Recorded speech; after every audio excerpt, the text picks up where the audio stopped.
हर दिन दुनिया का करीब 20% तेल एक पतले से पानी के रास्ते से गुजरता है जो ईरान और ओमान के बीच में है।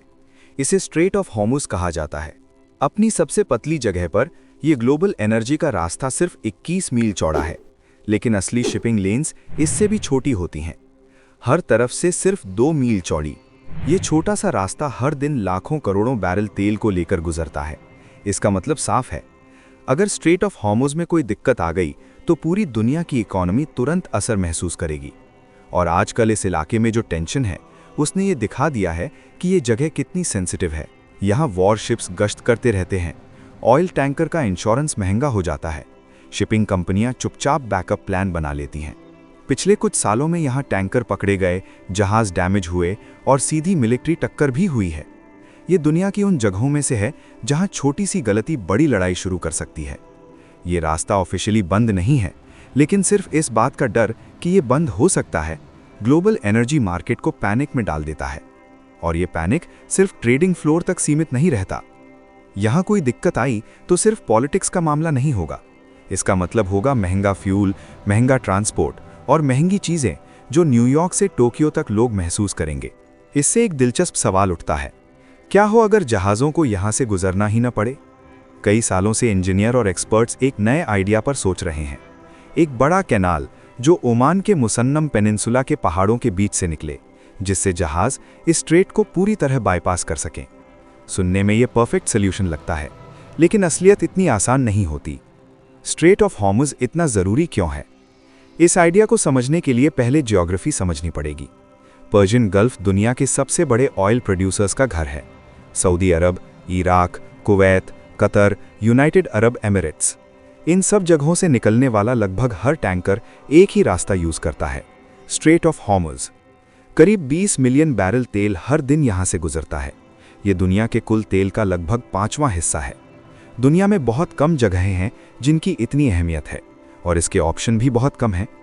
कुछ देशों ने इस पर अपनी डिपेंडेंसी कम करने की कोशिश की है। सऊदी अरब ने पाइपलाइन बनाई जो तेल को रेड सी तक ले जाती है। यूएई ने भी पाइपलाइन बनाई जो तेल को सीधे फुजैरा पोर्ट तक ले जाती है, जो स्ट्रेट के बाहर है। लेकिन ये सब मिलकर भी उतना तेल नहीं ले जा पाते जितना जहाज ले जाते हैं। इसलिए दुनिया को अभी भी जहाज़ों की ज़रूरत है। मतलब ग्लोबल इकोनॉमी अभी भी इस छोटे से रास्ते पर टिकी हुई है। और यही बात इंजीनियरों को टेंशन देती है, क्योंकि ऐसे चोक पॉइंट्स पर सारा रिस्क एक जगह इकट्ठा हो जाता है, और दुनिया में कम ही जगहें इतनी सेंसिटिव हैं जितनी ये है। अब मैप को फिर से देखो। Musandam canal bypass plan. Oman के नॉर्थ में एक पहाड़ी और टफ इलाका है जिसे मुसंदम पेनिनसुला कहते हैं। ये स्ट्रेट ऑफ हॉर्मुज में आगे निकला हुआ बिल्कुल पहाड़ों के किले जैसा है। लेकिन यहाँ एक दिलचस्प बात है, कुछ जगहों पर पर्शियन गल्फ और गल्फ ऑफ ओमान के बीच का फासला काफ़ी कम है। सिर्फ कुछ दर्जन मील की ज़मीन इन दोनों को अलग करती है। तो एक सीधा सा आइडिया आता है, क्यों ना यहाँ सीधा कैनाल बना दिया जाए। पर्शियन गल्फ से निकलने वाले जहाज सीधे इस स्ट्रेट को बाईपास कर सकते हैं। टाइट और रिस्की रास्ते से जाने के बजाय सीधे खुले समुद्र में जा सकते हैं। मैप पर यह आइडिया बहुत शानदार लगता है, लेकिन ज़मीन पर कहानी बिल्कुल अलग है। Engineering challenge. मुसंदम पेनिनसुला कोई सीधा साधा रेगिस्तान नहीं है। यह हजर माउंटेन्स का हिस्सा है जो मिडिल ईस्ट के सबसे टफ इलाकों में से है। यहाँ तेज पथरीले पहाड़ सीधे समुद्र के किनारे से ऊपर उठते हैं। कुछ पहाड़ 2000 मीटर से भी ऊंचे हैं।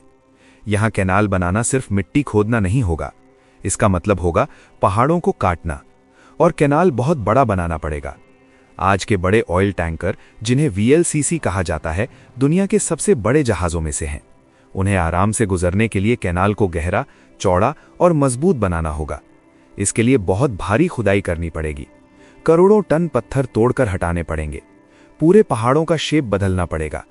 पर्यावरण पर इसका असर भी बहुत बड़ा होगा। और खर्चा शायद सैकड़ों अरब डॉलर। तुलना के लिए पनामा कैनाल को बढ़ाने में करीब 5 अरब डॉलर लगे थे। मुसंदम कैनाल उससे कई गुना ज्यादा महंगा हो सकता है। लेकिन इंजीनियरिंग ही सब कुछ नहीं है। जियोपॉलिटिक्स और रिस्क। अगर टेक्निकल दिक्कतें हल हो भी जाएं, तो एक और बड़ी दिक्कत सामने आती है, पॉलिटिक्स। मुसंदम पेनिनसुला ओमान का हिस्सा है, और अभी तक यहां कैनाल बनाने का कोई ऑफिशियल प्लान नहीं है।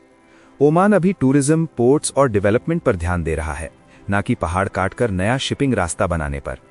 इतना बड़ा प्रोजेक्ट करने के लिए इंटरनेशनल सपोर्ट चाहिए होगा। कई देशों को मिलकर काम करना पड़ेगा। इन्वेस्टर्स को पैसा लगाना पड़ेगा और लंबे समय की सिक्योरिटी भी देनी पड़ेगी। क्योंकि एक और सच्चाई है, कैनाल रिस्क को खत्म नहीं करेगी, सिर्फ उसे दूसरी जगह शिफ्ट कर देगी। स्ट्रेट ऑफ हॉर्मुज की जगह सारा ऑयल एक कैनाल पर डिपेंड हो जाएगा और कैनाल भी ब्लॉक हो सकती है।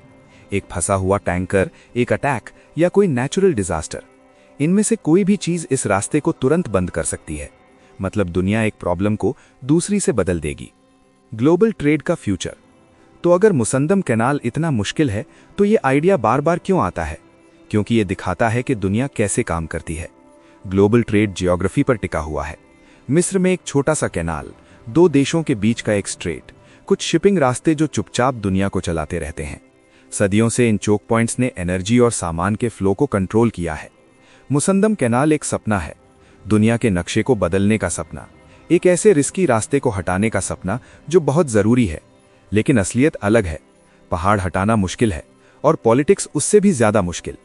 अभी के लिए स्ट्रेट ऑफ हॉर्मुज वही है जो हमेशा से था, दुनिया के सबसे जरूरी और सबसे सेंसिटिव एनर्जी रास्तों में से एक।